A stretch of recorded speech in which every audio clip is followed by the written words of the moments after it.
निकाय के चुनावों में जिस तरीका से जल्दबाजी में इस राज्य के पिछड़े अति पिछड़े दलितों को धोखा देने के नियति से इस बिहार की सरकार ने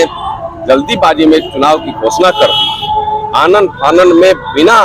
अति पिछड़ा आयोग का गठन किए और उसके मापदंड के बिना रोस्टर बनाए आपने आनन फानन में घोषणा कर करके पिछड़े दलितों और शोषितों का आपने धोखा देने का काम किया है। नीतीश कुमार ने कानून के साथ न लेकर करके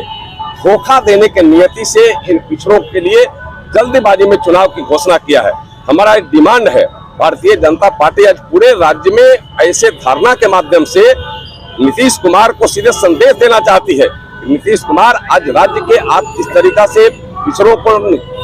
नगर निगम के चुनाव में धोखा देने का काम किया है, आज पुनः रोस्टर बना करके उनको पुनः आरक्षण देते हुए अब जल्द से जल्द चुनाव कराइए और जितने पैसे उनके जो पहले आपने चुनाव घोषणा कर करके नामांकन के प्रचार अन्य चीजों में लगा है, उनका एक बार सर्वे करा करके उनको पैसे का रिटर्न करने का काम करिए। मैं आपको याद दिलाना चाहता हूँ, यही उत्तर प्रदेश हो, मध्य प्रदेश हो, गुजरात हो, हिमाचल प्रदेश हो, देश में जहां बीजेपी की सरकार है वहां निकायों का भी चुनाव हुआ है, नगर निगमों का चुनाव हुआ, सब में हमने पिछड़े अति पिछड़े और दलितों को आरक्षण दिया है। क्योंकि सुप्रीम कोर्ट ने एक गाइडलाइन दिया था, मैं आपको याद दिला रहा हूं कि आप अपने राज्यों में अति पिछड़ा आयोग का गठन करिए, गठन में रोस्टर के अनुसार आरक्षण लागू करिए और उसके अनुसार लोगों को आरक्षण देकर के आप चुनाव का घोषणा करिए। लेकिन आप आनन फानन में कर दिया। जब कोर्ट में केस था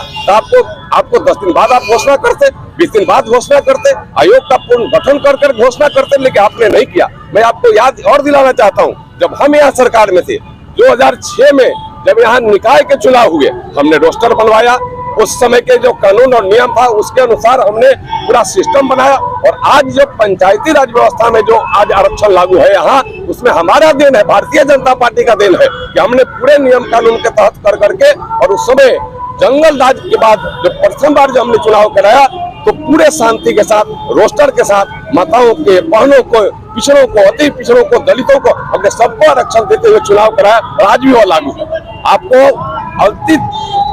अफरा तफरी में आपने गठबंधन भी तोड़ा, गठबंधन तोड़ने के बाद जहाँ गठबंधन जिसके साथ किया वो लोग तो ऐसे ही दलित विरोधी हैं, वैसे ही पिछड़ा विरोधी हैं, तो वो लोग आरक्षण देने की बात आपके साथ सुझाया नहीं और आपने उसको माना नहीं। आप अफरा तफरी में चुनाव करा करके इस राज्य के पिछड़ों को, दलितों, शोषितों को धोखा देने का काम किया है। उन धोखे के वजह से आपको पद भी छोड़ना चाहिए और पद के साथ आप उन लोगों को चुनाव की तुरंत घोषणा भी करना चाहिए, उनका घोषणा हो। यह चुनाव अपने चरम पे थी, लेकिन आज उस चुनाव को बीच में रोक दिया गया। चुनाव सुप्रीम कोर्ट के आदेश के बिना इंतजार किए आनन फानन में चुनाव करवाना, फिर उसे रोकना और उसी के विरोध में आप सभी ने देखा होगा कि आज से 4 दिन पूर्व वर्तमान जो सरकार सत्ता पे काबिज है, उन्होंने एक धरना प्रदर्शन किया था और उसमें यह दर्शाया था कि भारतीय जनता पार्टी अति पिछड़ों के विरोध में कार्य करती है। मैं आपको बताना चाहती हूँ इस मंच से कि 2006 में जब आरक्षण लगा और उस आरक्षण में महिलाएं, अति पिछड़ा वर्ग,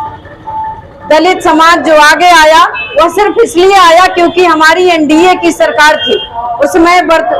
समय 2006 में हमारे उप मुख्यमंत्री श्री सुशील कुमार मोदी जी थे। इसलिए यह कहना कि मैं दलितों का, मैं महिलाओं का शुभचिंतक हूँ, यह कहीं ना कहीं आज की सरकार को शोभा नहीं देती। और माननीय नीतीश कुमार जी, इस बिहार में नहीं पूरे देश में अगर कोई 5 साल का बच्चा भी आपका नाम जानता होगा तो यकीन मानिए शर्म की नजर से इस पूरे बिहार का एक एक व्यक्ति अगर आपका नाम का जिक्र होता है तो ये हर व्यक्ति यही जानता है कि आप सत्ता में रहने के लिए कभी कहीं चले जाते हैं और आप अपना कार्य सिर्फ एक ही आपके मनयोग से करते हैं कि आप कुर्सी पे बैठे रहें। इसलिए हम आज यहाँ इस धरना कार्यक्रम में शामिल हुए हैं, सरकार की नीतियों का विरोध करते हैं और आपसे यह मांग करते हैं कि सरकार पिछले चुनाव में, निकाय चुनाव में जितने भी हर व्यक्तियों के वह चुनाव लड़ने वाले सभी लोगों के जो खर्च हुए उसे कहीं ना कहीं आपको अपने निजी खोज से निकाल करके देना चाहिए। और हम आपकी इस नियम का विरोध करते हैं और सड़क से लेकर के सदन तक आपका विरोध करते रहेंगे।